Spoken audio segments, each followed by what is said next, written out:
What's up, guys? Welcome back to the channel. Okay, so we're carrying on the strip down. This is on the EVO2, the white EVO2 that came in the other day. Okay, so we've already started on the car, and I'm just gonna go with a quick rundown before we get into the drivetrain and the mechanical side of things, right? So we've already started on the engine bay. I'm not so much on the engine bay, but more on the interior. So we're tackling interior first.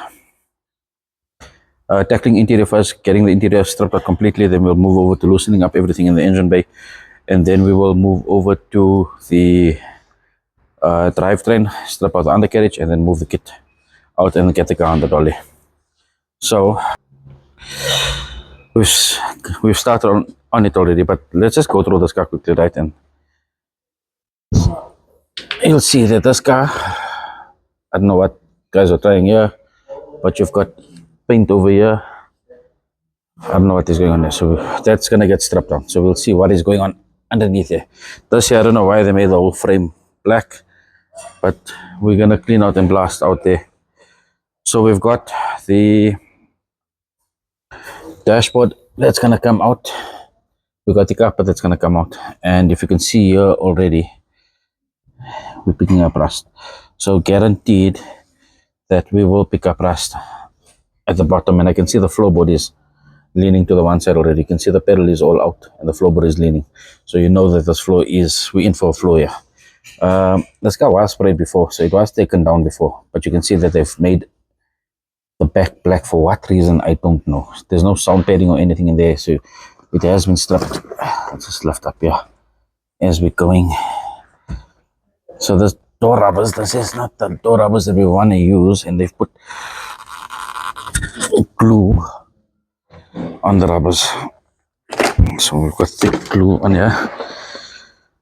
Okay, so this is not a good way of insulating a car. So you can see how thick the glue is there, that the carpet is actually caught in there. But before we strip down, look, I'll do an update now. You can see the glue here. So there was an attempt of sound padding, but this is not a sound pad. This will just work as some sort of an absorber, but nothing to wow about it. Okay, so you can see we've got a thick layer of carpet in here. I think let's do this here first. Let's just remove it properly, and then I'll do an update, or you'll see the rest of the video. You'll see late in the video how the car looks. This car is running on a management system, so it's running on a Spitronics. That's going to come out eventually. We want to get it back onto airflow. Then in my previous video, I couldn't open the bonnet. You can see this battery, I don't know if it's just dented or what's going on there. We'll get that into motor will come out. So yes, it is a complete car. There's a lot of parts that we can use of the car, but there's also a lot of parts that we are going to change on the vehicle. One of the areas I want to try and get to is here and see what's going on underneath here. There's telltale signs. Okay, we know the car was resprayed before, but it's a clean identification that it was resprayed. And then obviously the mat taken away, the firewall mat taken away as well. So let's carry on stripping, and let's see what we uncover on the car. We've done the extraction of the drivetrain and suspension onto the jig, and we've gotten the car apart. And yeah, that's all I'm gonna say. Okay, so let's start from the front, right? So quick history on the car. The car was built by somebody, and it was done in KZN. I don't know what people thought this car is and what they actually done in. It's just mind-boggling. Why I'm saying it's mind-boggling, I don't know what they tried to do with this valence, for example. Let's just start here. So the valence has been cut up on the side. I don't know if it was to accommodate, I don't know. It's the first time I've seen something like this here. So cut up on the side here, bent over here, done the same thing on the side, almost as if maybe the car was turboed before and they made provision for boost pipes, but maybe they made provisions. I don't know. So something like that here. And That's fine. That's minimal. We can try and get another valence, even though they're becoming impossible to find. But get another valence, and run that on. Now, that's the least of our worries. Cradle will have to be changed. You can see this is dented and carried on, but I'm not so worried about the dents. I'm more worried about the rust. The cradle is mangled on this side here, but there's a whole lot of rust inside the cradle. So we know it's a coastal car. We know it's a Richards Bay vehicle, and we're expecting rust. And I think my expectations have been met because it's a bit bad. It's actually shitty. It's not bad, it's shit. Okay, so let's start off from the side here, right? So you can see there has been chassis repairs done before. So if you can come over here and see, there's chassis work that was done before, because you can see welding up here. They're still rubberized over here. And I guarantee you the biggest issue that, and we've spoken about this when we made the chassis legs, is that you can rubberize and seal off here and run a primer layer over the side here, but no one is primering on the inside. So it starts rusting from inside out. And this is exactly, sorry, all the lights have been used. I'm going to use my phone as a torch now. And you'll actually see starting to rust from inside out. Right, sorry. From inside out, so from the bolts coming out. And we're starting to see that from a lot of places here. So I guarantee you that chassis work, we're gonna have to look at this chassis. We're gonna have to open up. Never mind, we're still coming this side here. So chassis work, we're gonna have to redo. This side here, you can see work has been done here before, because instead of having a bolt and nut set up to hold the control ambush, they've welded studs in. And there is a plate welded in here already, so you can see the welding all over here. I guarantee you that this is rusting all the way out. You can see there's big issues on the cradle. So when I drop the car now, I'll show you how the cradle actually looks. Then moving back into the car, the whole firewall is actually a balls up. So we've got rust. It's actually starting to rot out all the way here. And I'll drop the car and we can actually go through it properly. We can have a look at the passenger section of the vehicle. And it's very similar to the black wannabe IS or auction car, I'm gonna call that. And this is actually worse than that car there, because if the camera can get in there properly, you can actually see. Sorry, I'm stretching here. This is how bad this panel is. So this panel is actually rotted away all the way through. So we'll drop the car now and explain how we're gonna actually go ahead with this repair. Then you can see here there has been plates. So I could see from the inside that they had a flat plate running in. Whether it's metal or fiberglass, I don't know, because there's a rubberizer end paint on top, and there's a rubberizer here at the bottom. So if you lift the car up, it looks okay. I can see the beads are not there, the templates are not there as they should, but you can see that there is a plate.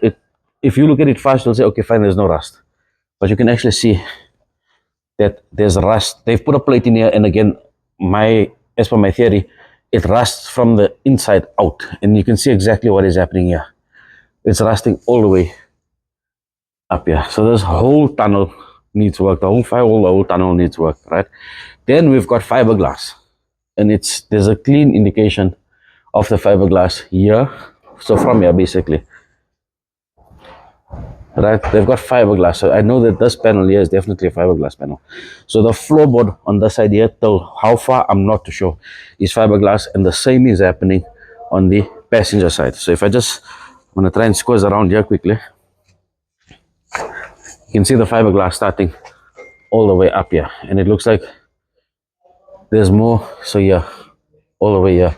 But if you have a look at this guy here, look here, I don't know what is going on here. It doesn't look like fiberglass, it doesn't look like rubberizer, this looks like welds, this looks like, I don't know what is this here. So there's a whole lot of drama happening under here again. We've also picked up rust underneath your shock towers. I can see that there's repairs done there before. So it's not a cut and join, but there's repairs done here before, and you can see how it's rotting out all the way here.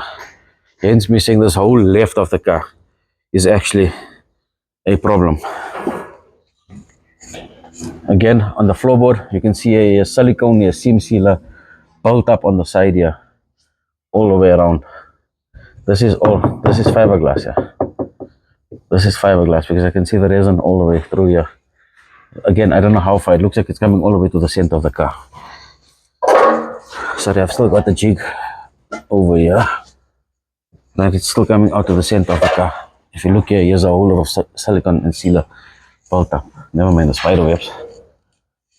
So on the back of the car, the back looks okay, but I did see some issues around. Okay, the back doesn't look too bad. Where I did find issues were your normal battery trays.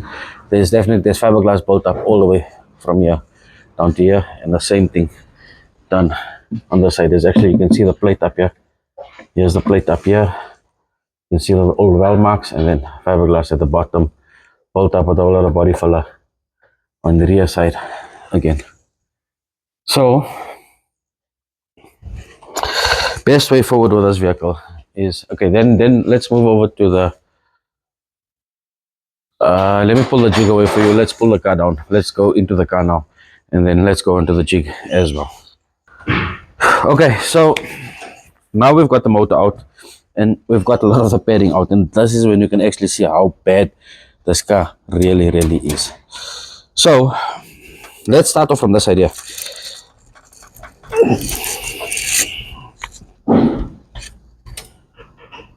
This is how bad we're starting off on this vehicle. And the major thing about these areas, it's not a flat area. It's not an area like this here, for example, where you can cut out, you can get to the seams properly, the spots properly, pull the panel out, maybe salvage another panel from a second-hand car, from another car, and put the panel back on. The biggest issue you're going to find here is that you've got one panel over here, you've got another panel under that, you've got another panel over here, you've got the battery tray over this side here, you've got another panel. So you've got almost like 5 or 6 panels to not to integrate that basically overlaps each other in this corner here. And you've got to figure out how to build it up. You can actually see this body is, while I'm looking and I'm talking to you guys, this body is actually coming up. So again, standard procedure, the car goes into the chassis machine, do a dimension check, make sure the car cleans out, make sure it's straight, and then we can work from there. But I think this guy's actually gonna have to get done on the chassis machine because of the extent that we're gonna cut out. So we know, okay, so we almost know that this front section is a balls up. So I can see build up here, they've gone over the seam sealer. I don't know what's going on under here. This is the major area. Then we move over to the side here. Like I showed you at the bottom, we've got rust and we've got rot. Actually, it's actually rotting. It's not rust. It's rotting up all the way from here to the brake booster side, all the way under the tunnel. So we know that this firewall panel has to get replaced. Then if you move over to the passenger side,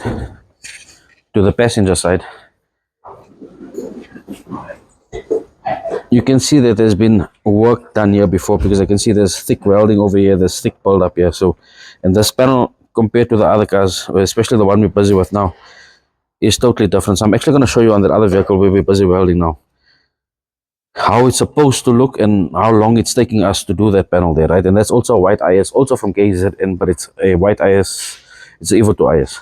Sorry, EVO1 IS. Now, on this panel here, here's a clean example here. So I don't know if this plate here has been put in before, because there shouldn't be 2 plates here, should only be 1 plate here. So it looks like they could have put this plate in from the inside to try and reinforce and cover up and do whatever. We're gonna have to now strip basically the 2 towers off, pull the front griddle off, pull the towers off, right? But the towers are not, this is not just one piece. This here is one piece. You've got another layer over, you've got one tunnel here, you've got this piece here, you've got 2 pieces over here. Then you've got your chassis leg, which is built up, I've showed you guys before, which is built up of about 4 to 5 layers. So we need to see step by step and start pulling them apart and see how to salvage each item, and then basically puzzle everything together from there. Okay, so we finished up in the engine bay. There's, never mind the floorboards of the car. Normally we battle with floorboards, but typically it's a KZN car, it's a Richards Bay vehicle as well, and we know that rust is problematic. So I just want to show you on the windscreen here how it's eaten out, how rotten, how it's eaten out. It's starting to eat out here. This is a normal thickness of your windscreen here, right? Of your lip. And if you look here, you can actually see how it started eating out over here. So it's been ground down before. some seal or whatever it is over it. And this, okay, so we'll have to build this lap up, and I actually bought a tool which can make up this area here for us, and I bought a shrinker that can get this. It's actually a stretch bend. We can get this bend out for it, so I'm actually eager to play with it and just get clean welding so we're able to do a panel and not the whole structure of it. Then if we move around and we move to the interior of the car, you'll actually see the plate that I was talking about. So you'll actually be able to see the how extensive the rust is from the inside on the firewall. You can see how the battery tray is rotting out. Oh shit. Look here. I was just talking to you guys about this here from the outside now. I'm gonna just grab my phone out here so you guys can see what I'm talking about. So a lot of the stuff I'm showing you on video, I'm seeing for the first time, so excuse me. I've been told about my expressions and it's not intentional. So look at this area. This whole area is rotten out here. Yeah. Look here, all okay, we know the battery tray is rotten out, but here's a clean example, another example of when you start pulling a car apart like this, then you must know its issues. So look at here, the rust in this area here, then it's flowing all the way down to the battery tray, to the floor panel. You can actually see over here, you can actually see the fiberglass, and here's another panel here. This is a metal panel here, and they use fiberglass to come and maybe shape and clean it up, but you can see the fiberglass into the panels here. My word. This is excluding going to the floorboard. Yo.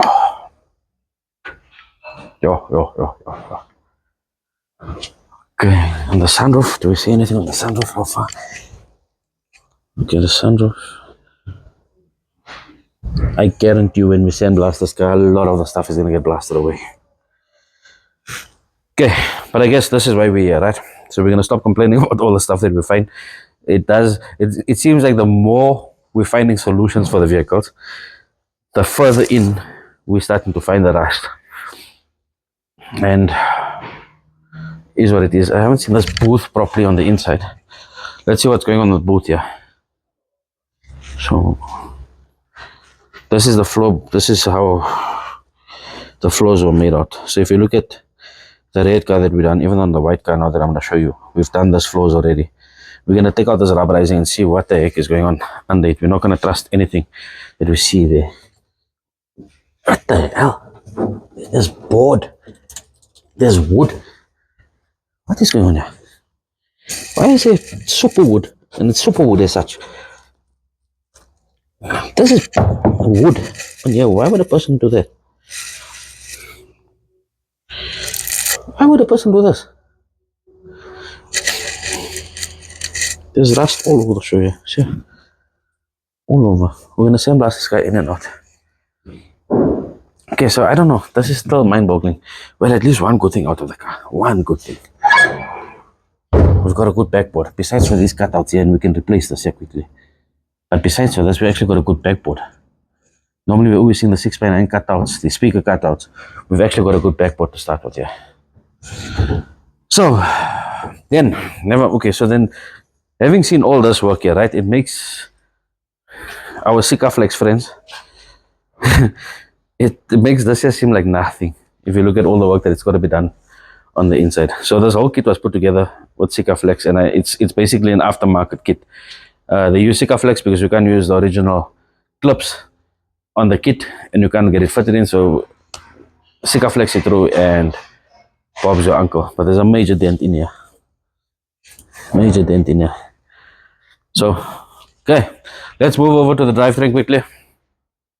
So there's something that we found out when the car was still with the customer, that the front suspension has got full suspension with hubs on it. So we need to source front suspension, and I think the previous owner actually got also, I'm going to say, if I understand the story correctly, he got knocked down on the build because he gave it to somebody to build, and when he went to go pick the car, basically found the guy in this. So I believe that his reaction when he saw the car for the first time was very similar to mine, and it's a sad reality of it.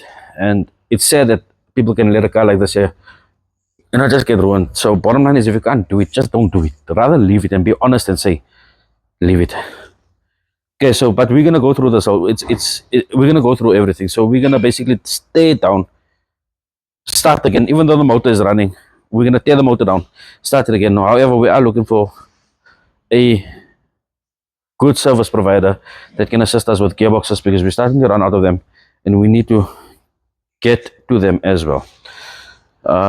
Then caps also, we need to get a set of caps for this car, and basically the restoration process starts from here. Guys, before I end this episode here, you guys need to stay tuned for the next episode, or for the next episode, because we're actually going to be offering a free service, right? And just touching on it quickly, I don't want to get too in depth in it. The free service is going to be exactly like what we've seen on this car and seen on previous cars.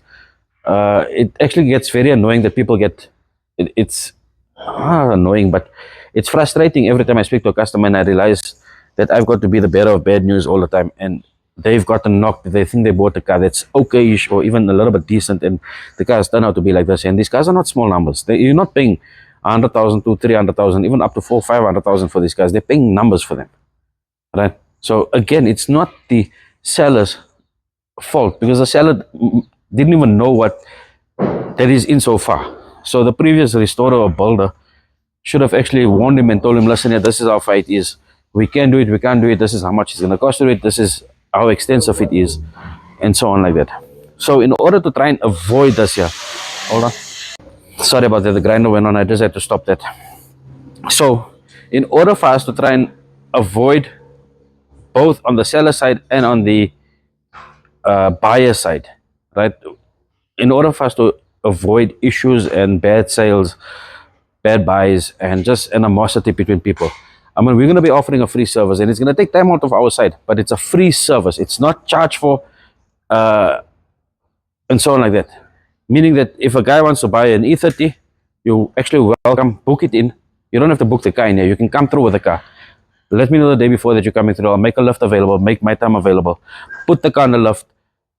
We go through the undercarriage. We go through the paintwork of the car. We go through as much mechanical as we can see, as much of the aesthetics we can see, and as just to basically show you what you should be buying, what you should be paying, and as for the seller as well, to know what he's selling, because a lot of the guys are actually not out there to knock people. They're not knocking people down. They believe that they got something good, and they actually think that they're selling something good, and then it happens like this here afterwards, where we found out that the buyer is unhappy, the seller is unhappy, and so on like that. So for the out of town customers that aren't able to bring the vehicles in, I'm going to try and arrange something in other towns so we can see if we can do the same process. But obviously I won't be there, but I might have to do video calls back and forth. But it's a free service that we're trying to offer out, right? And it's just to avoid people from buying badly and selling badly going forward. Guys, let me know what you guys think about that point there, right? I think it's something good for the E30 market. I think it's something good for the BMW and the South African market, and it's something that needs to be done. A lot of people are going to hate me for it, right, from the buyer's point and the seller's point. Honestly, I really don't care, because if you won't hate me if you're not doing something bad. If you're doing something good, you're going to love what I'm doing and you're going to support it. Let me know what you guys think about it. Drop a comment. Once that video goes out, I'm gonna need you guys to share it, punt it out, because it's a free service. It doesn't get better than that. And please understand this here. It's not to say that I know everything about an E30. I'm giving you my information, my input. It's to my current knowledge. I'll use my team's knowledge on it. It's just to help the next person. Okay, guys. So that's it for this episode. Yeah. I'm going to do a video on what we just spoke about now with regards to the, let's call it the assessment plan. And I will go further into detail, but that will be actioned out now this week. Yeah. So we know what we're expecting on this car. It is very bad. It's not quite bad. It's actually very bad. Next phase is going to be the sandblasting phase, and we have to go through the sandblasting phase, unfortunately, on the rotisserie as well, so that we can actually get to the undercarriage and see exactly where the so-called repairs have ended and where we need to start, and also where the new rust areas, the visible rust areas are ending. So I will keep you guys in the loop. I think the next episode will be now of the sandblast itself, and the outcome of it. And yeah, let me know what you guys think about it. And I think on this guy here, we're gonna go. Okay, we'll talk about that some other time. So, like, subscribe, and share. You guys know what to do. Drop a comment, and stay tuned for the next episode, which will be of the assessment plan. Cheers, guys.